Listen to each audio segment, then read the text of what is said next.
March 12, 1947, 9:03 a.m. Manhattan Criminal Courthouse, room 307. The courtroom was packed, every wooden bench filled. Reporters from the Amsterdam News, the Daily News, even Jet magazine. White prosecutors in dark suits. Black community members from Harlem who'd come to see their godfather face justice or escape it. And at the center of it all, Ellsworth Bumpy Johnson, 41 years old, sitting at the defense table in an impeccable navy blue three-piece suit. Gold watch chain across his vest. Black fedora resting on the chair beside him. Hands folded calmly on the mahogany table. Not moving, not fidgeting, just sitting there, looking like a man who'd been through this before. Because he had. This was Bumpy's 33rd arrest. 33 times the NYPD had tried to put him away. 33 times he'd walked out, either acquitted, charges dropped, or witnesses disappearing. But today was different. Today they had a witness. A real witness. Someone willing to testify in open court against the most powerful black man in Harlem. His name was Theodore Teddy Wilson, 35 years old. Small-time numbers runner who'd worked in Bumpy's operation for 3 years. Got caught skimming money. Got arrested. Got offered a deal. Testify against Bumpy Johnson. Walk away clean. And Teddy Wilson, scared, desperate, looking at 10 years in prison, said yes. The prosecution was confident. Assistant District Attorney William Brennan had spent 6 months building this case. Drug conspiracy, illegal gambling operations, racketeering, and now he had his star witness sitting in the witness box, sweating through his cheap brown suit, but ready to talk, ready to bury Bumpy Johnson. Mr. Wilson, Brennan began, standing at the prosecutor's table with his notes spread out. Can you tell the court how you know the defendant? Teddy Wilson swallowed hard, gripped the witness stand railing. I worked for him. For Mr. Johnson. Running numbers in Harlem. For how long? 3 years. 1944 to 1947. And during that time, did you personally witness Mr. Johnson organizing illegal gambling operations? Yes, sir. Can you describe what you saw? Wilson took a breath, started talking. He described the operation, the runners, the policy banks, the money counting, the payoffs to cops, the whole system. He named names, gave dates, specific locations. 142nd Street, the Red Rooster, Small's Paradise, places everyone in Harlem knew. He talked about meeting Bumpy at a warehouse on 135th Street, about watching him count stacks of cash, about being given orders directly from Bumpy himself. And you're certain, Brennan said, pacing in front of the jury, that the defendant, Ellsworth Johnson, was running this entire operation? Yes, sir. I see it myself. Multiple times. No doubt in your mind? No, sir. No doubt. Brennan smiled. This was going perfectly. 20 minutes of testimony. Detailed. Specific. Credible. And you can identify him in this courtroom? The man who gave you these orders. Wilson nodded. Yes, sir. Please point him out. Theodore Wilson raised his right hand, pointed directly across the courtroom, at Bumpy Johnson, and that's when their eyes met. The moment Wilson pointed, Bumpy Johnson looked up from the defense table, looked directly at Theodore Wilson, and everything changed. People who were in that courtroom that day, the ones still alive, still telling the story, they all say the same thing. It wasn't anger in Bumpy's eyes, wasn't a threat, wasn't a glare or a scowl or any kind of obvious intimidation. It was something else. It was calm, steady, unwavering. Bumpy Johnson simply looked at Theodore Wilson. And Wilson, who'd been talking confidently for 20 minutes, stopped mid-sentence. Prosecutor Brennan was still facing the jury, starting his next question, when he realized his witness had gone silent. He turned around. Mr. Wilson? Wilson didn't answer, just kept staring at Bumpy. 10 seconds. 20. 30. The courtroom went quiet. 200 people watching this silent exchange. Bumpy didn't blink, didn't move, didn't break eye contact, just sat there, looking at Wilson with those eyes. Eyes that had seen 40 years of Harlem, 5 years of war with Dutch Schultz, a decade in prison, 40 murders, a partnership with the Italian mafia. Eyes that had watched friends die. eyes that had made decisions most men couldn't stomach. And right now, those eyes were saying something very clear to Theodore Wilson. You're making a mistake. Wilson's hands started shaking. Visible tremors. He gripped the railing harder, trying to steady himself. But he couldn't look away. Mr. Wilson? Brennan again. Louder now. Are you all right? Wilson opened his mouth. Closed it. No words came out. The judge, Judge Harold Medina, 60 years old, 20 years on the bench, leaned forward. Mr. Wilson, do you need water? Wilson shook his head slowly, still staring at Bumpy. 1 minute passed, then 2. And in that silence, Theodore Wilson understood something he should have understood months ago when he agreed to testify. He was in a courtroom pointing at Bumpy Johnson, the godfather of Harlem, the man who ran every illegal operation from 110th Street to 155th, the man who had connections from the NYPD to the 5 families, the man who, if convicted, would go to prison, but who, when he got out, would remember exactly who put him there.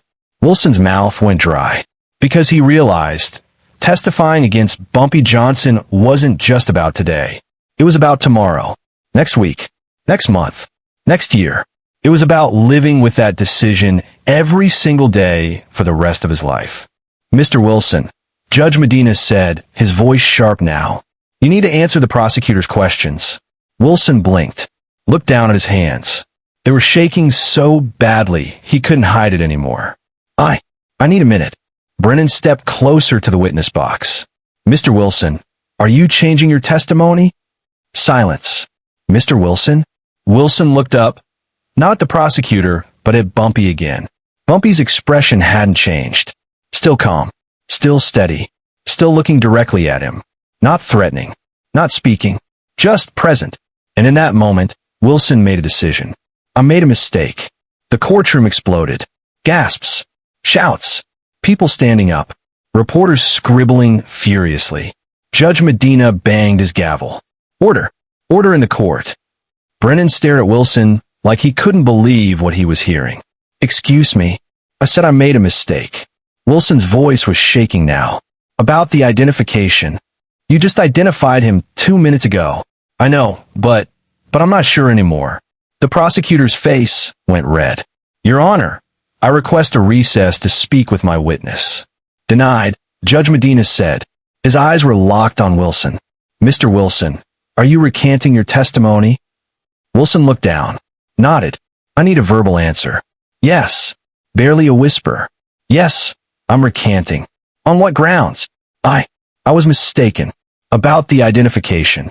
I thought I saw Mr. Johnson running those operations, but I can't be sure. It could have been someone else. Someone else? Yes, sir. The judge turned to the prosecution. Mr. Brennan, do you have other witnesses who can corroborate this testimony? Brennan was still staring at Wilson. Your Honor, this witness spent the last 20 minutes giving detailed testimony, which he is now recanting. Do you have other witnesses? Long pause. No, Your Honor. Judge Medina closed his file, looked at Bumpy. Mr. Johnson, the charges against you are dismissed. You're free to go.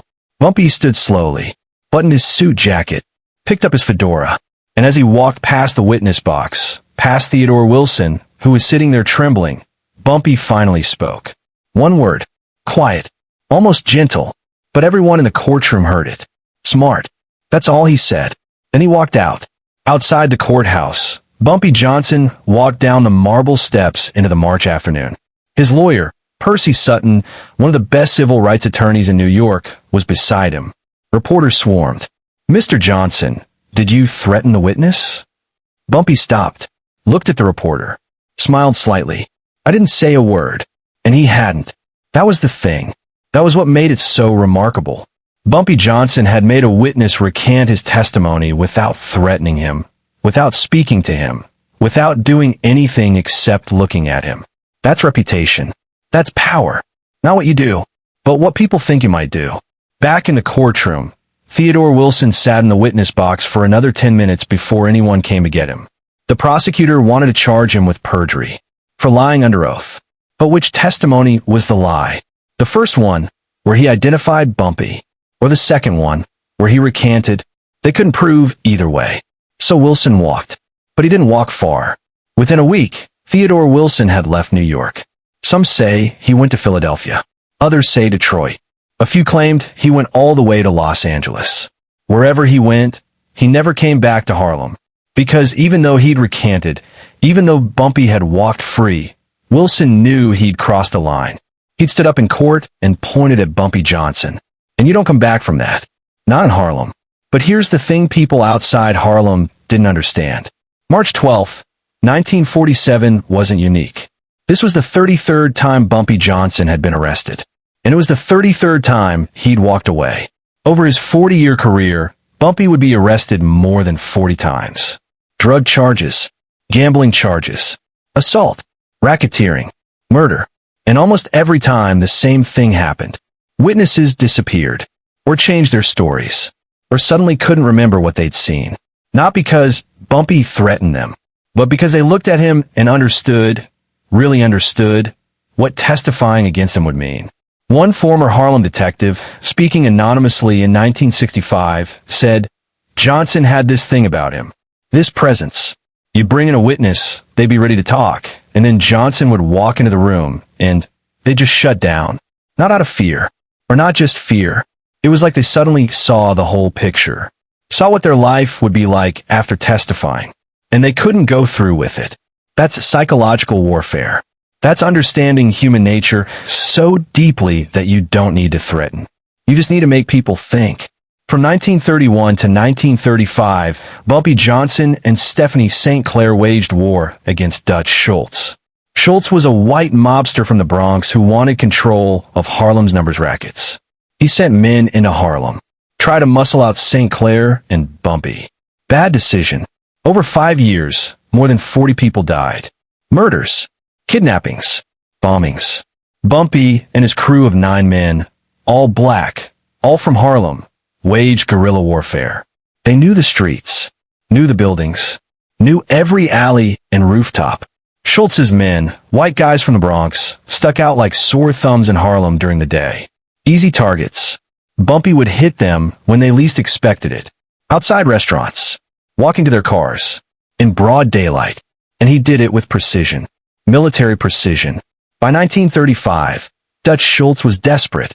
Losing men, losing money, losing the war. And then, on October 23, 1935, Schultz was murdered. Shot in a restaurant in Newark. Died 2 days later. Killed on orders from Lucky Luciano. And the day after Schultz died, Bumpy Johnson walked into a restaurant owned by Luciano's people and negotiated a deal. Bumpy would run Harlem independently. The Italian mafia would get 15% of the profits.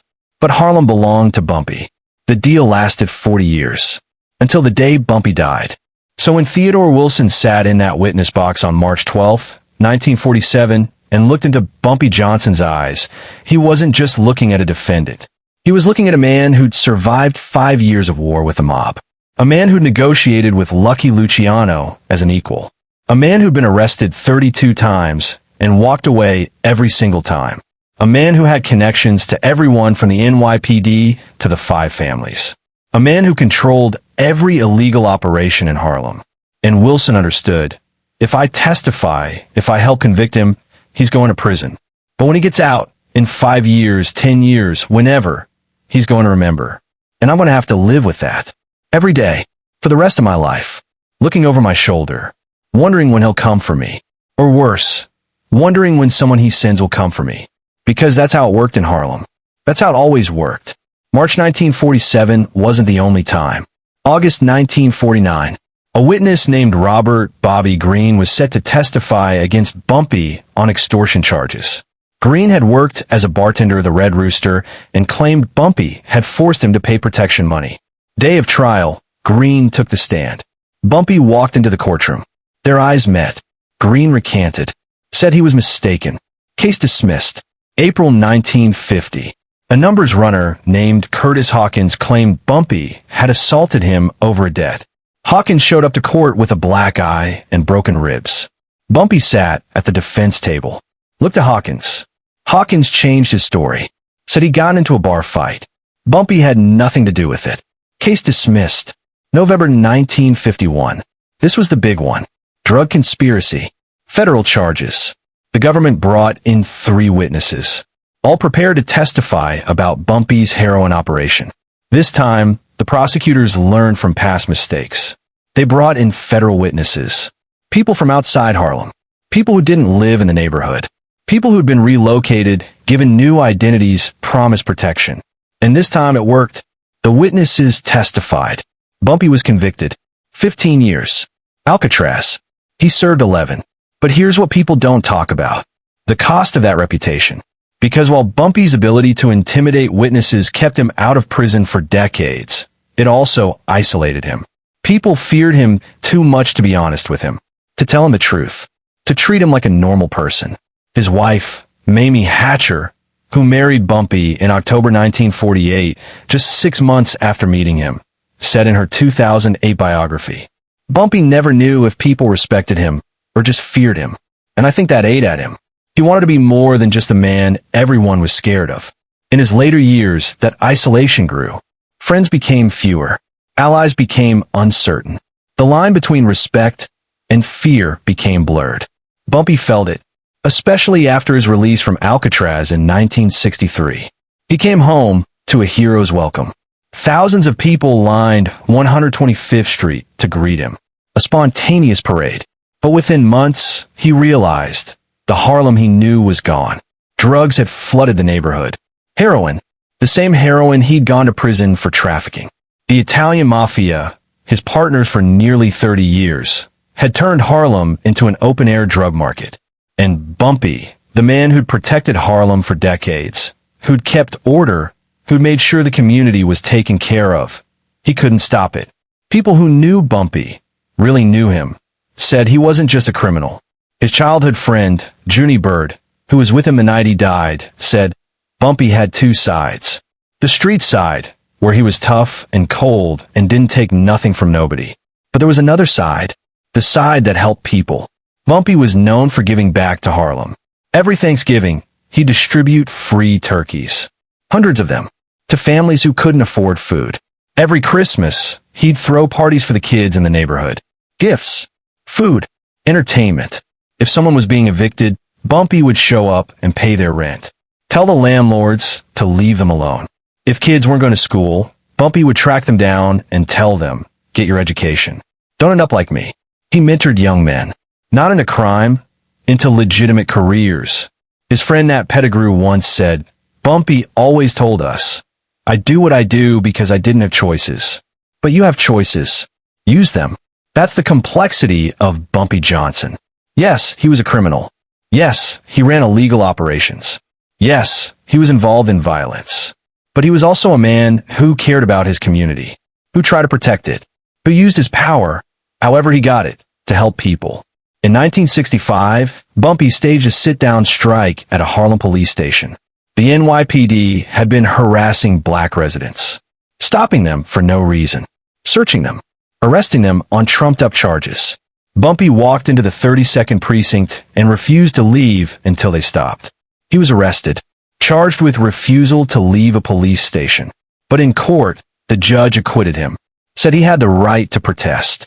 After the trial, a reporter asked Bumpy, "Aren't you afraid of the NYPD? They could make your life very difficult." Bumpy smiled. "Fear is a tool," he said. "They use it on the community. I use it on people who try to hurt the community.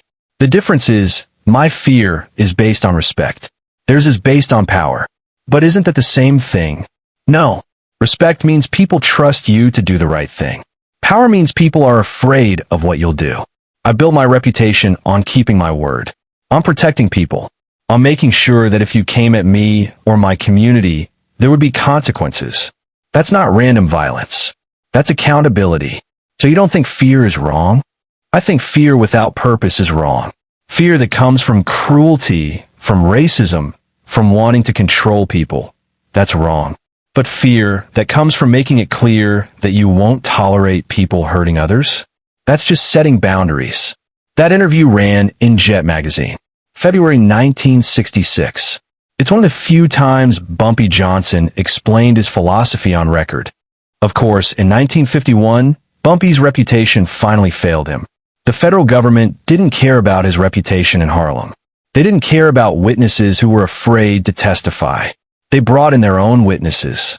Federal witnesses. Protected. Relocated. Given immunity. And they convicted him. Drug conspiracy. 15 years. Alcatraz. Bumpy served his time quietly. Didn't cause trouble. Read books. Played chess. Kept to himself. One Alcatraz guard, speaking in 1980, said, Johnson was different from the other inmates. He wasn't loud. Wasn't violent. He just existed. Like he was waiting. Like he knew he'd get out eventually and pick up where he left off. And that's exactly what happened. In 1963, Bumpy was released on parole. He returned to Harlem to that hero's welcome. But the Harlem he returned to was different. Drugs. Violence. Poverty. The neighborhood was struggling. And Bumpy, aging, tired, carrying the weight of 40 years in the game, tried to restore order.